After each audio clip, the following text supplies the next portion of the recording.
امام ابو حنیفہ عراق واپس چلے گئے. انہوں نے جانے کے بعد وہاں پہ پورا اپنا ایک مکتب شروع کر دیا, پڑھانے لگے. چھٹے امام علیہ السلام عراق زیارات پہ گئے. ہماری زیارت جو وارثہ آج ہے, یہ چھٹے امام علیہ السلام جب زیارت پہ گئے تھے تو حضرت صفوان ابن جمال سے یہ روایت نقل ہے کہ چھٹے امام نے ان الفاظ سے زیارت پڑھی تھی. انہوں نے فوراً پوچھا کہ مولا یہ الفاظ لکھ لوں؟ امام نے کہا لکھ کے مجھے دکھا دے تاکہ میں تصحیح بھی کر دوں.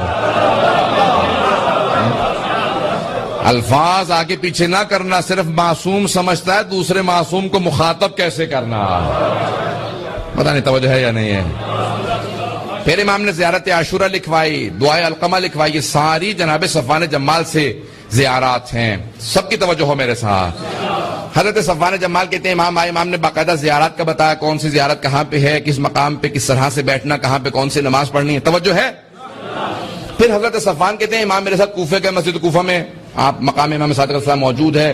مسجد سہلہ گئے. اس کے بعد ایک مرتبہ نجف اشرف گئے, وادی السلام. زیارات کرتے کرتے بتانے لگے یہاں ہود و صالح ہیں, سارے بتائیں. ایک ایسے مقام پہ گئے کہ وہاں پہ زیارت کرنے کے بعد 40 قدم تک صادق آل محمد نے پشت نہیں کی.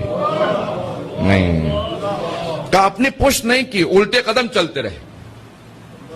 امام نے پشت نہیں کی, 40 قدم تک امام پشت پہ چلتے رہے. میں نے فوراً پوچھا کہ مولا آپ نے جو تعظیم یہاں کی ہے کسی مقام پہ نہیں کی, یہاں کس کا روضہ ہے؟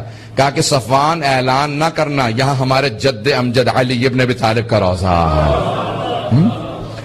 کہا مولا اگر اجازت دے تو ایک نشان بنا لوں اپنے لیے تاکہ مجھے یاد رہے, خاص خاص شیعوں کو لے کے آیا کروں گا. امام نے کہا اجازت ہے. پہلی مرتبہ امیر المؤمنین کے روضہ اطہر کی اگر زیارت کی اجازت ملی تو صادق آل محمد کے زمانے میں ملی ہے, خاص خاصیوں کو. پھر 8ویں امام علیہ السلام کے زمانے میں اعلان عام ہوا. سب کی توجہ ہے؟ سننا چاہ رہے ہیں سب لوگ؟ وقت گزر گیا, میں نے توجہ نہیں کی, وقت بہت تیزی سے گزر گیا. فضلان گرامی, اب امام نے وہاں پہ اعلان کیا. اب امام وہاں پہ بھی جب گئے تو مختلف زیارات کی تعلیم دے رہے ہیں, مختلف علوم کی آبیاری کر رہے ہیں, شاگردوں کی تربیت کر رہے ہیں. امام نے فوراً بلایا, کہا ذرا بلاؤ, ذرا میرے جو شیعہ آنا چاہتے ہیں ان کو ملنے کے لیے اجازت دو. آنے لگے. ایک مرتبہ کسی نے کہا مولا کوئی ابو حنیفہ نامی آدمی دروازے پہ آیا. امام نے کہا ان سے کہو واپس چلا جائے. توجہ کیجئے گا, ان سے کہو واپس چلا جائے. میں توہین نہیں کر رہا ہوں, میں تاریخ کو پیش کر رہا ہوں, بڑے احترام سے نام لے رہا ہوں, اور میں کوئی بھی کسی کی دل آزاری کا قصد نہیں رکھتا. سب کی توجہ ہو میرے ساتھ. امام نے کہا کہ ان سے کہو کہ واپس چلے جائیں. اتنے میں جب کہا کہ واپس چلے جائیں تو کچھ اور شیعوں نے پیغام بھیجا, کہا امام سے کہو کہ یہ شیعہ ملنے کے لیے آئے ہیں. امام نے کہا کہ ٹھیک ہے, ان کو آنے کی اجازت دے دو. توجہ ہے, انہیں آنے کی اجازت دے دو. وہ سارے شیعہ جیسے ہی آئے تو ان میں امام ابو حنیفہ بھی شامل ہو کے داخل ہو کے آ کے بیٹھ گئے سامنے. جیسے ہی آ کے بیٹھے تو امام نے ابھی کچھ کلام نہیں کیا تھا کہ ابو حنیفہ نے فوراً امام سے سوالات شروع کر دیے اور کہا کہ یہاں پہ کوفے کے اندر بہت سے لوگ بڑے بڑے صحابہ کی توہین کر جاتے ہیں, اعلان کرتے ہیں, آپ حکم دیں, فتویٰ دیں کہ یہ سب کے سب باز آ جائیں. امام نے کہا نہیں, نہ میں حکم دوں گا, نہ فتویٰ دوں گا, اور نہ روکوں گا. کہا کیوں نہیں روکیں گے آپ؟ امام نے کہا کیونکہ یہ لوگ میری بات کو نہیں سنیں گے, اس لیے میں اپنی بات کو ضائع نہیں کرنا چاہتا. توجہ توجہ توجہ توجہ ہو سارے مجمع کی. کہ امام نے کہا اپنی بات کو ضائع نہیں کرنا چاہتا, اس لیے میں یہاں اعلان نہیں کروں گا. کہ نہیں, کیسے ہو سکتا, یہ 18,000 افراد کوفے میں رہنے والے سب کہتے ہیں کہ آپ کے شیعہ ہیں اور آپ کی بات نہ مانے. امام نے کہا تو بھی تو ہر جگہ بتاتا پھرتا ہے میرا شاگرد ہے.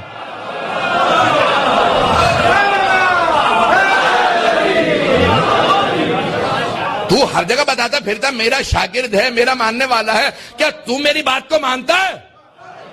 کہاں میں آپ کی باتوں کو مانتا ہوں, ہمیشہ میرے متعلق کہتے رہتے میں باتوں کو نہیں مانتا. امام نے کہا بھی میں نے تجھے اجازت دی تھی اندر آنے کی.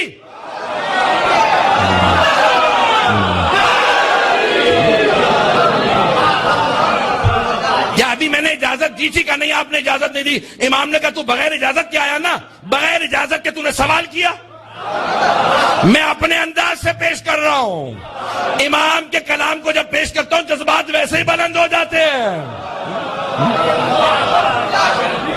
امام نے کہا بغیر اجازت کے تو آیا, بغیر اجازت کے سوال کیا, بغیر اجازت کے بولے چلا جا رہا ہے. جب تو نہیں سنتا شاگرد ہو کے تو کیا توقع رکھتا ہے کہ سارا ملک میری باتیں سنتا پھرے گا؟ نہ میں روکوں گا, نہ میں حکم دوں گا, جو جس کی توہین کرتا رہے. امام نے کہا میں نے سنا کہ تو بھی فتوے دینے لگا. توجہ ہو. امام نے کہا میں نے سنا کہ تو بھی فتوے دینے لگا. کہا کہ ہاں فتویٰ دیتا ہوں. امام نے کہا اچھا بتا مجھے کہاں سے فتویٰ دیتا ہے. تو کیا قرآن کے محکم و متشابہ میں تمیز کرتا ہے؟ تجھے محکم و متشابہ کا پتا ہے؟ کہاں پتا ہے؟ امام نے کہا ناسخ و منسوخ کو جانتا ہے؟ توجہ ہے کہ ناسخ و منسوخ کو جانتا ہے؟ کہ جانتا ہوں۔ امام نے کہا مدنی مکی میں تمیز رکھتا ہے؟ کہ تو کیا شان نزول سے متعلق جانتا ہے؟ تعویل و تفسیر میں فرق کرتا ہے؟ اس نے کہا سب جانتا ہوں۔ امام نے کہا اچھا میں سوال کرتا ہوں، جواب دے، وقت نہیں ہے کہ تفسیر میں جا سکوں۔ امام نے ایک مرتبہ سوال کیا، اس نے کہا ایک اور سوال کر لیجیے، یہ والا جواب میرے ذہن میں نہیں ہے۔ بہت لمبا مناظرہ کئی صفحات کا، اگر پیش کروں تو آدھا گھنٹہ لگے گا اور وقت نہیں ہے۔ آخری صرف سوالات پیش کر دوں گا، وقت نہیں ہے، اس کو پڑھیں، پورا مولا کا مناظرہ تفصیل سے پڑھیں تاکہ واضح ہو امام کا مکتب کیا۔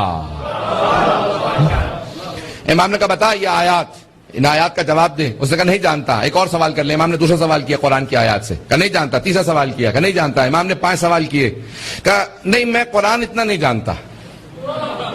توجہ ہو، میں قرآن اتنا نہیں جانتا، حدیث بہت مجھے محکم و مضبوط ہے، ہزاروں احادیث یاد ہیں۔ امام نے کہا اچھا ذرا اپنے حدیث کے حساب سے اس مسئلے کو بتا، پیغمبر نے یہ حدیث کہاں پہ کہی تھی؟ کہ میرے اس وقت ذہن میں نہیں ہے، دوسری حدیث پوچھ لیں۔ امام نے ایک اور حدیث پوچھ لی، 5 حدیث پوچھ لی، اس نے کہا نہیں حدیث اس وقت ذہن میں نہیں ہے۔ امام نے کہا اچھا قرآن و حدیث سے جب نہیں بتاتا کہاں سے فتویٰ دیتا ہے؟ کہ جب قرآن و حدیث میں نہیں پاتا تو میں قیاس کرتا ہوں، قیاس کرتا ہوں۔ امام نے کہا ذرا اپنے قیاس سے بتا، زنا زیادہ بڑا گناہ ہے یا قتل؟ اس نے کہا قتل زیادہ بڑا گناہ ہے۔ امام نے کہا اچھا یہ بتا، اگر تو قیاس کو صحیح مانتا ہے اور کہتا ہے کہ قتل زیادہ بڑا گناہ ہے، تو قتل میں اللہ نے 2 گواہ مانگے ہیں، زنا میں 4۔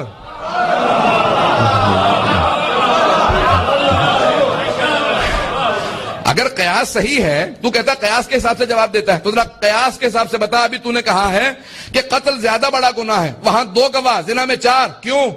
کہ ذہن میں نہیں ہے، ایک اور سوال کر لیں۔ توجہ ہو، اب میں جلدی پیش کر رہا ہوں، ممبر کے احترام میں صرف اور صرف وہی بات کروں گا جو امام علیہ السلام نے کہی ہے۔ امام نے فوراً کہا مل انجز، زیادہ نجس کیا ہے؟ پیشاب یا منی؟ کہا کہ پیشاب۔ امام نے کہا بتا، اس کے بعد وضو واجب ہے، اس کے بعد غسل، تیرا قیاس کہاں؟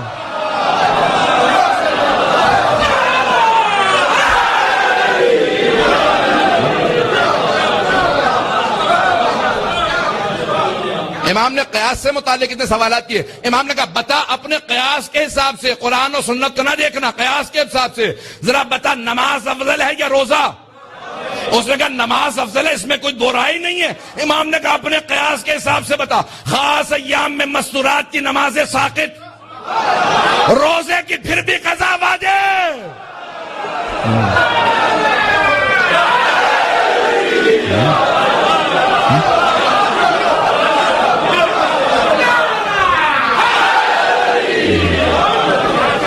توجہ ہے؟ امام نے کہا ایک اور مسئلہ پوچھ لوں؟ کہا آپ جتنے چاہیے پوچھ لیجئے، میرا ذہن تیار ہو رہا ہے آہستہ آہستہ، آپ بھی تیار ہو جائیے۔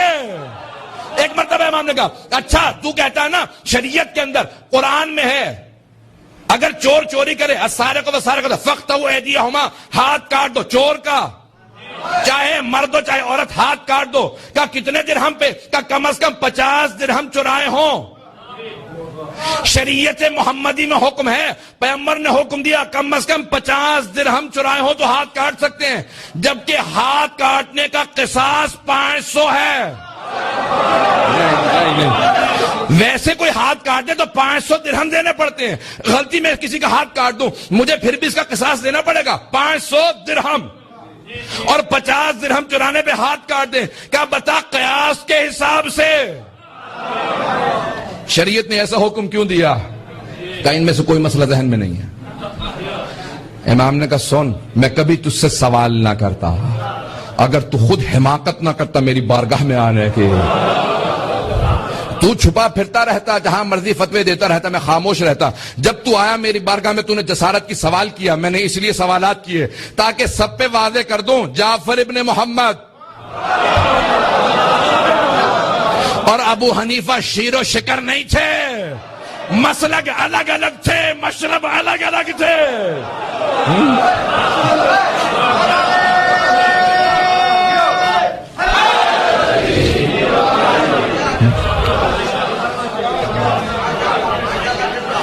کہا اب میں آپ کی ہر بات مانوں گا. میں نہیں کہہ رہا ہوں، میں پہلے ہی سے تابع ہوں. اس نے کہا میں آپ کی ہر بات مانوں گا، آپ جو کہیں گے میں آپ کی بات مانوں گا. امام نے کہا تو جھوٹ کہتا ہے، تو نہیں مانے گا. توجہ سے سنیے گا. امام نے کہا تو یہاں سے اٹھ کے جا گا، سن اذا افتیت، اگر تو فتویٰ دیتا ہے تو ہلکت و ہلک، تو خود بھی ہلاک ہوگا اور جو تیری پیروی کرے گا اسے ان سب کو ہلاک کر دے گا. تو آج سے آپ سے وعدہ، آج کے بعد سے فتویٰ نہیں دوں گا. امام نے کہا جھوٹ کہتا ہے، دنیا کی محبت تیرے دل میں اتنی رچ بس چکی ہے، تو یہاں سے اٹھ کے باہر جائے گا، پھر میری توہین کرے گا، پھر کہے گا فتویٰ دوں گا.